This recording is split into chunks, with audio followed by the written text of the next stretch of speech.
Bom, eu estou aqui na Itália e a Giorgia Meloni fez uma declaração dizendo que basicamente a diferença entre o Elon Musk e George Soros é que os dois eram milionários, mas que o Elon Musk quer o bem da humanidade, enquanto o George Soros parece odiar a humanidade. Existem milionários e milionários. O George Soros, por exemplo, é um milionário que patrocina tudo de ruim da agenda woke, como a gente chama. Então ele é o cara que patrocina o Black Lives Matter, contra o racismo, que parece bacana, mas é um grupo super radical, a Antifas contra os fascistas e vários outros movimentos a partir de uma ONG dele chamada Open Society, que vive para divulgar essa agenda. Ele é o ícone desse movimento que a gente chama de globalista, junto com outros como Klaus Schwab, como os Rothschild, como o próprio Bill Gates. São pessoas que querem dizer como que o mundo vai se portar daqui para frente. Para eles, um governo global é a coisa mais importante que eles podem construir. A pandemia, né, ou a fraudemia, como eu chamo, foi o grande experimento para saber o quanto de controle social eles conseguiam impor a partir de uma única visão mundial. Porque a rede social, no final, acabou sendo o calcanhar de Aquiles desse plano dos globalistas de desenvolver um sistema de controle.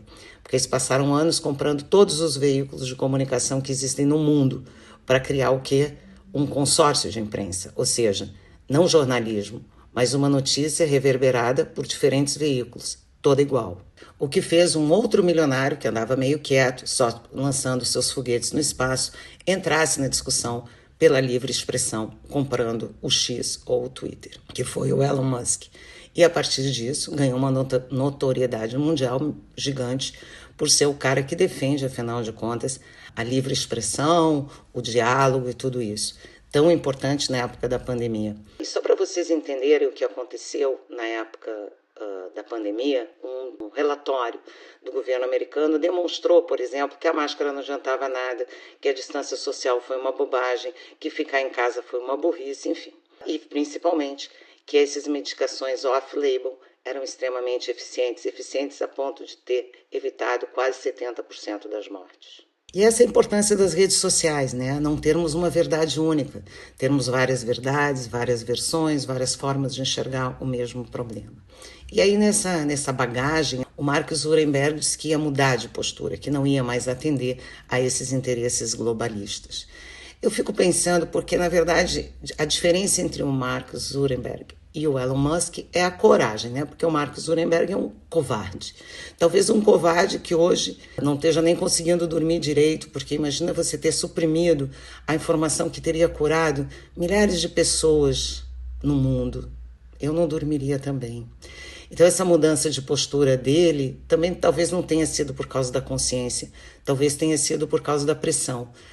Ele não aguenta a pressão, então se o governo pressionava ele, como ele disse, ligava para ele, ameaçava, tudo isso, ele cumpria.